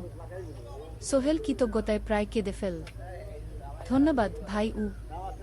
মোবাইল পেয়ে সোহেল প্রথমেই মাকে ফোন করল। মা খুব খুশি হলেন। এতদিন ফোন করিসনি কেন? মা, মোবাইলটা নষ্ট হয়ে গিয়েছিল, নতুন নিয়েছি। মায়ের গলায় স্বস্তি ফুটে উঠল। ষষ্ঠ অধ্যায়, নতুন সুযোগ। আরও 3 মাস কেটে গেল। সোহেল পুরোপুরি সুস্থ হয়ে গেছে। তার জীবন আবার স্বাভাবিক হয়ে এসেছে। সে এখন কম্পিউটার ট্রেনিং শেষ করেছে, সার্টিফিকেট পেয়েছে। কিন্তু একটা ঘটনা তার জীবনে বড় পরিবর্তন নিয়ে এলো। একদিন সকালে আলী সাহেব তাকে ডাকলেন। সোহেল বসো। সোহেল বসো। মনে একটু ভয় লাগছিল। আলী সাহেব কি তাকে বকবেন? সোহেল, তুমি তো এখন কম্পিউটার চালাতে পারো? জি স্যার, একটু একটু শিখেছি। ভালো, আমি তোমার কাজ দেখছি। তুমি খুব পরিশ্রমী। আর সৎ। আমাদের কোম্পানিতে এরকম মানুষের দরকার। সোহেল কিছু বুঝতে পারছিল না। আমি তোমাকে একটা সুযোগ দিতে চাই। আমাদের কোম্পানি একটা ট্রেনিং প্রোগ্রাম চালু করছে নতুন কর্মচারীদের জন্য। 6 মাসের কোর্স। কম্পিউটার, অ্যাকাউন্টিং, ভবন নির্মাণের হিসাব নিকাশ, প্রজেক্ট ম্যানেজমেন্ট সব শিখবে। কোম্পানি সব খরচ দেবে। ট্রেনিংয়ের সময় তোমার বেতনও চলবে। রাজি আছো? সোহেল বিশ্বাস করতে পারছিল না। স্যার, সত্যি আমাকে এত বড় সুযোগ দিচ্ছেন? হ্যাঁ, তুমি ভালো ছেলে, পরিশ্রমী। আমি তোমাকে এগিয়ে দিতে চাই। ভবিষ্যতে তুমি এই কোম্পানির একজন গুরুত্বপূর্ণ কর্মচারী হবে। সোহেল কৃতজ্ঞতায় প্রায় কেঁদে ফেল। ধন্যবাদ স্যার, আমি কঠোর পরিশ্রম করব। আমি জানি। সেদিন সন্ধ্যায় সোহেল মিনার দোকানে গেল। মিনাকে খবরটা দিল। মিনা খুব খুশি হল। তার চোখে জল এসে গেল। তুমি পারবে সোহেল, আমি জানি। সোহেল তার মা আর বোনকেও ফোন করে খবরটা দিল। মা কাঁদতে লাগলেন। তোর বাবা বেঁচে থাকলে কত খুশি হতো। ট্রেনিং শুরু হলো পরের মাস থেকে। প্রতিদিন সকালে 3 ঘন্টা ক্লাস, তারপর বাকি সময় অফিসের কাজ। ক্লাসে 5 জন নতুন কর্মচারী, সবাই তরুণ, উৎসাহী। শিক্ষক ছিলেন একজন অভিজ্ঞ ইঞ্জিনিয়ার, নাম রহিম স্যার। তিনি খুব ভালোভাবে সব কিছু বুঝাতেন। কম্পিউটার, অ্যাকাউন্টিং, এক্সেলে জটিল ক্যালকুলেশন, প্রজেক্টের বাজেট তৈরি, সময় ব্যবস্থাপনা সব। সোহেল পুরো মনোযোগ দিয়ে শিখতে লাগল। সন্ধ্যায় বাড়ি ফিরে প্র্যাকটিস করত। করিম মামার ছেলের কাছ থেকে একটা ল্যাপটপ ধার নিত কখনো কখনো। 6 মাস পরে ট্রেনিং শেষ হলো। সবাই সার্টিফিকেট পেল। আলী সাহেব একটা অনুষ্ঠান করলেন। সোহেল সেরা পারফর্মার হিসেবে একটা বিশেষ পুরস্কার পেল, 5,000 টাকা বোনাস। আলী সাহেব ঘোষণা করলেন, সোহেল, আজ থেকে তুমি আমাদের জুনিয়র অ্যাকাউন্ট অ্যাসিস্ট্যান্ট। তোমার বেতন 15,000 টাকা। সোহেল অবাক হয়ে গেল। 8,000 থেকে 15,000, প্রায় দ্বিগুণ। সেদিন রাতে সোহেল ঘুমাতেই পারল না। খুশিতে, উত্তেজনায় তার চোখে ঘুম নেই। সে ভাবল তার জীবন কিভাবে বদলে যাচ্ছে। 2 বছর আগে যে রিক্সা চালাত, আজ সে একটা নামকরা কোম্পানির অ্যাকাউন্ট অ্যাসিস্ট্যান্ট। 7ম অধ্যায়, প্রেম ও প্রস্তাব। 1.5 বছর হয়ে গেল সোহেলের চট্টগ্রাম আসার। সে এখন একজন সফল যুবক। তার মা গ্রামে খুব খুশি। প্রতি মাসে সোহেল 10,000 টাকা পাঠায়। ছোট বোন ঋতু এখন কলেজে ভর্তি হয়েছে সোহেলের পাঠানো টাকায়। মায়ের চিকিৎসাও ভালোভাবে হচ্ছে। মিনার সাথে সোহেলের সম্পর্ক এখন আর শুধু বন্ধুত্ব নয়, দুজন দুজনকে ভালোবাসে। কিন্তু কেউ কাউকে সরাসরি বলার সাহস পায় না। প্রতিদিন দেখা হয়, গল্প হয়, কিন্তু সেই একটা কথা বলা হয়ে ওঠে না। একদিন শুক্রবার, ছুটির দিন। সোহেল মিনাকে বলল, আজ কি একটু ঘুরতে যাবে? কোথায়? পতেঙ্গা বিচ। তুমি কি কখনো গেছো? না, কিন্তু আমার দোকান। শুক্রবার, তোমার বাবা সামলাবে। মিনা রাজি হয়ে গেল। দুপুরে দুজনে বাস নিয়ে পতেঙ্গা গেল। সমুদ্র দেখে মিনা অবাক হয়ে গেল। কি সুন্দর। দুজনে বালিতে বসো। ঢেউয়ের শব্দ শুনতে শুনতে গল্প করছিল। হঠাৎ সোহেল বলল, মিনা, তোমার সাথে কিছু বলার ছিল। বলো উ। সোহেল একটা লম্বা শ্বাস নিল। তুমি জানো আমি তোমাকে ভালোবাসি উ। মিনা হাসল। তার চোখ ভিজে গেল। জানি। আমিও তোমাকে ভালোবাসি সোহেল গু। সোহেল অবাক হয়ে গেল। সত্যি? হ্যাঁ। অনেকদিন ধরেই জানি। তুমি আমার জীবনে এসে সব কিছু বদলে দিয়েছ। তোমার সাথে থাকলে আমার মনে হয় আমি যে কোনো কিছু করতে পারব। দুজনে কিছুক্ষণ চুপ করে বসে রইল। সমুদ্রের ঢেউ এসে পায়ে লাগছিল। সূর্য পশ্চিমে ঢলে পড়ছে। আকাশ লাল কুমলা হয়ে গেছে। কিন্তু আমার বাবার সাথে কথা বলতে হবে কি? মিনা বলল। আমি তৈরি। যখন বলবে তখন বলবো। পরের সপ্তাহে সোহেল মিনার বাবার সাথে কথা বলল। আব্দুল হামিদ সাহেব প্রথমে একটু দ্বিধা করলেন। তুমি কোনো পরিবারের ছেলে? তোমার বাবা কি করতেন? সোহেল সব সত্যি বলল। তার বাবা ছিলেন স্কুল শিক্ষক। মারা গেছেন 10 বছর আগে।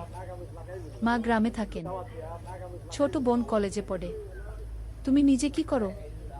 আমি আলামিন কনস্ট্রাকশন কোম্পানিতে জুনিয়র অ্যাকাউন্ট অ্যাসিস্ট্যান্ট। মাসে 15,000 টাকা বেতন উ। আব্দুল হামিদ সাহেব ভাবলেন। তারপর বললেন, দেখো মিনা আমার একমাত্র সন্তান। তার মা নেই। আমি একা তাকে বড় করেছি। আমি চাই মিনা একজন ভালো ছেলের সাথে বিয়ে হোক। তুমি দেখতে ভালো ছেলে মনে হচ্ছে। কিন্তু আমাকে তোমার মায়ের সাথে দেখা করতে হবে। তোমার পরিবারকে জানতে হবে গি। জি আঙ্কেল, আমি ব্যবস্থা করছি গু। সোহেল খুশিতে আটখানা। সে সেদিন রাতেই তার মাকে ফোন করল। মাকে সব বলল। মা প্রথমে অবাক হলেন। তারপর খুশি হলেন। মিনা মেয়েটা কেমন? খুব ভালো মা। তুমি দেখলে পছন্দ করবে কি? ঠিক আছে। আমি আর ঋতু আসছি চট্টগ্রাম। 2 সপ্তাহ পর সোহেলের মা আর বোন চট্টগ্রাম এলো। সোহেল তাদের নিয়ে মিনার বাড়িতে গেল। 2 পরিবার একসাথে বসল। মিনার বাবা সোহেলের মাকে দেখে খুশি হলেন। সোহেলের মা সহজ সরল ভদ্রমহিলা।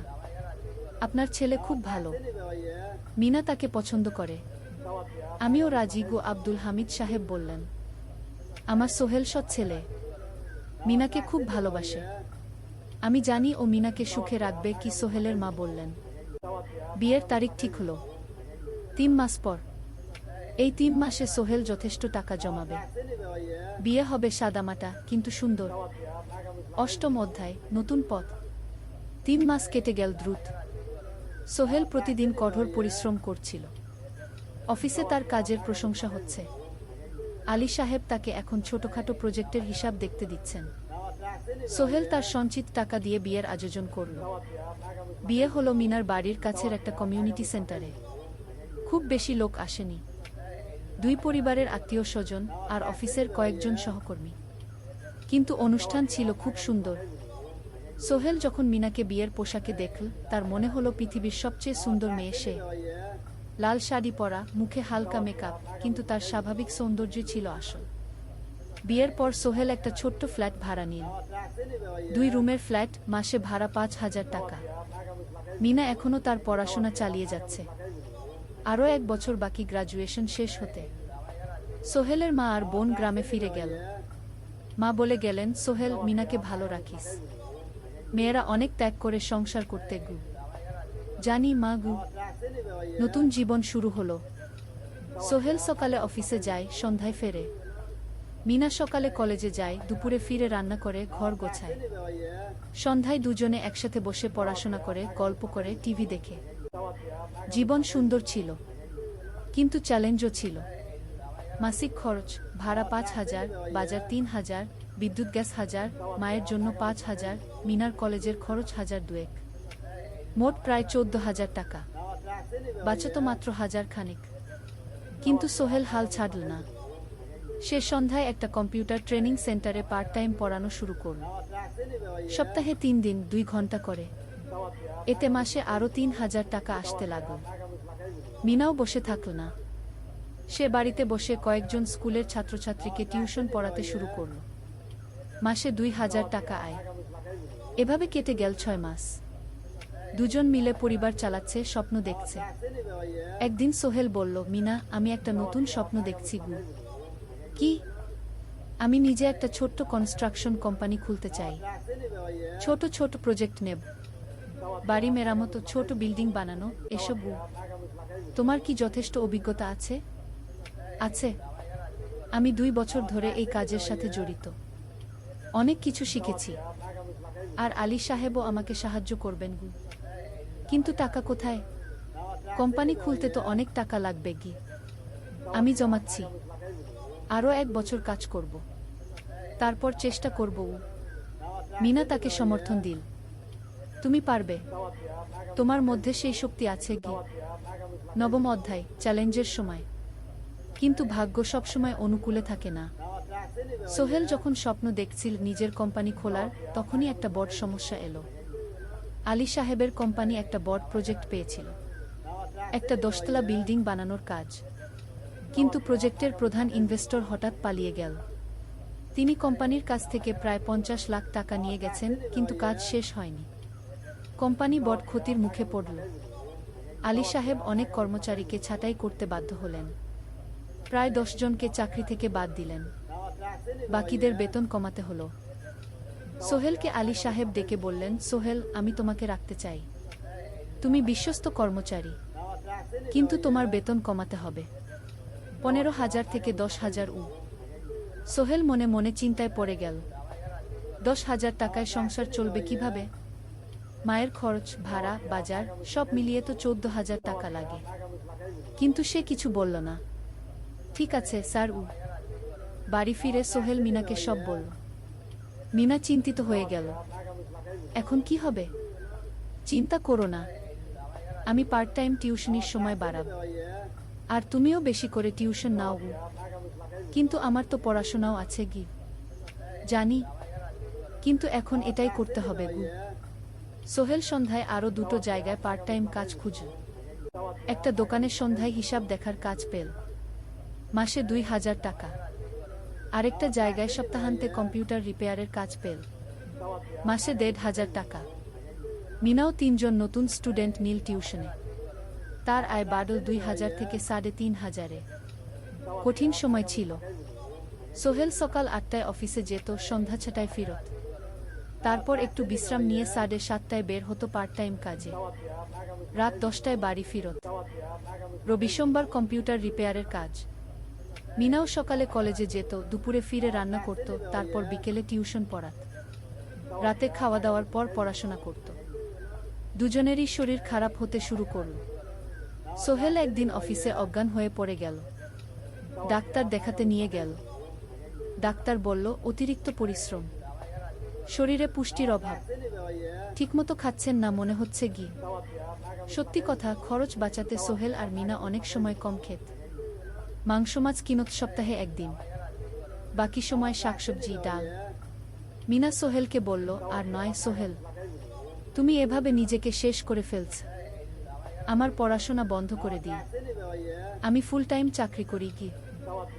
না, সোহেল জোর দিয়ে বলল, তোমার পড়াশোনা বন্ধ হবে না। আরও মাত্র 6 মাস বাকি, তুমি গ্রাজুয়েট হবেই গি। কিন্তু তুমি আমি ঠিক হয়ে যাব, চিন্তা করো না গে। কিন্তু পরিস্থিতি আরও খারাপ হলো যখন সোহেলের মায়ের অসুখ হলো। হার্টের সমস্যা, হাসপাতালে ভর্তি করতে হলো। খরচ 50,000 টাকা। সোহেলের হাতে এত টাকা কোথায়? সে করিম মামার কাছে ধার চাইল। করিম মামা 20,000 টাকা দিলেন। বাকি 30,000 টাকা সোহেল একটা এনজিও থেকে ঋণ নিল। সুদের হার মাসে 2%। মায়ের চিকিৎসা হলো, তিনি সুস্থ হয়ে গেলেন। কিন্তু সোহেল এখন ঋণের বোঝায় পড়ে গেল। প্রতি মাসে 3,000 টাকা করে কিস্তি দিতে হবে। সেই রাতে সোহেল আর মিনা বিছানায় শুয়ে কথা বলছিল। সোহেল বলল, মিনা, আমি মনে হয় ভুল করেছি।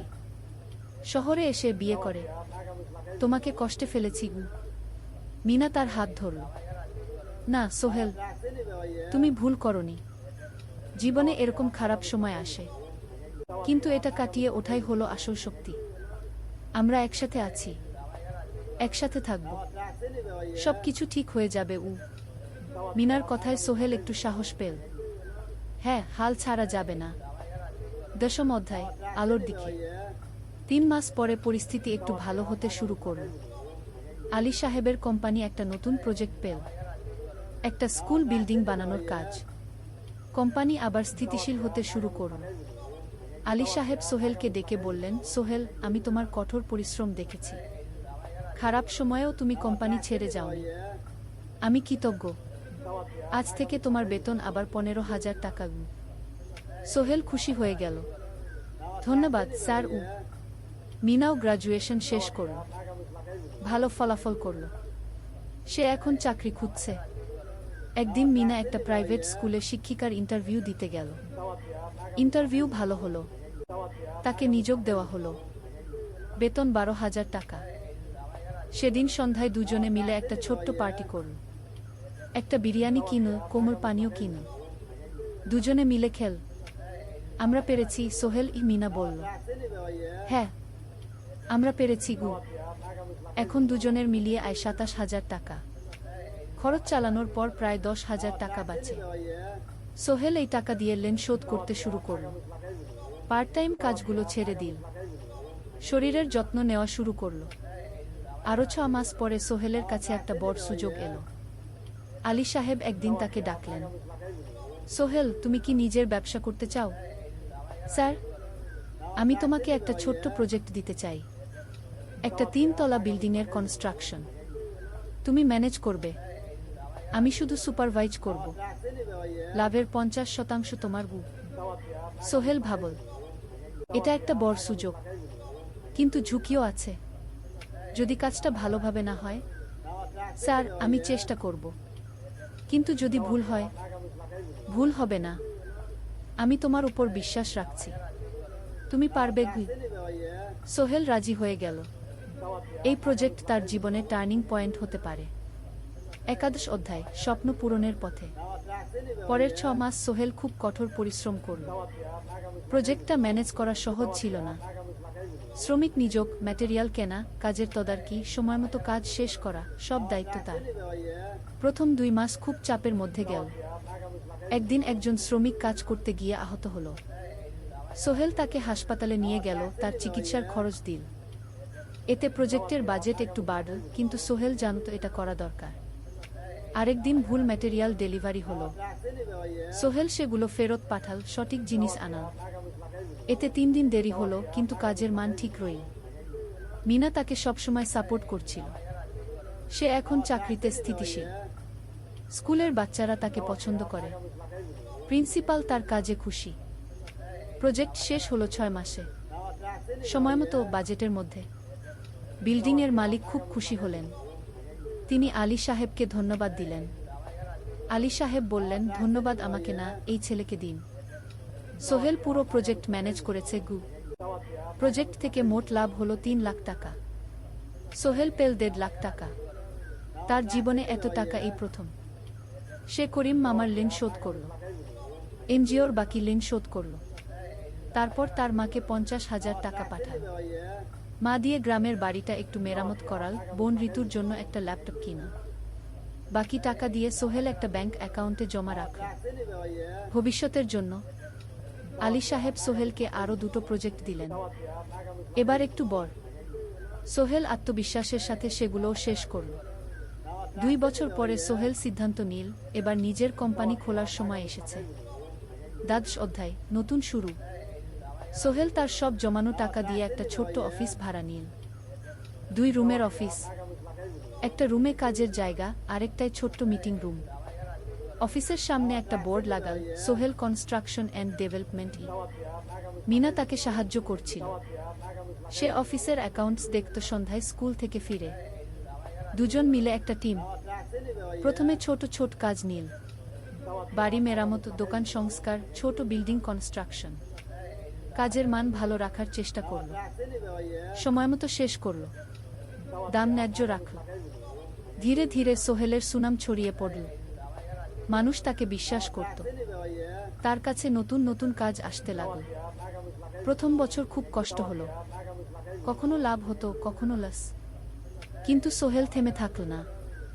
সে শিখতে লাগল ব্যবসা কিভাবে চালাতে হয়।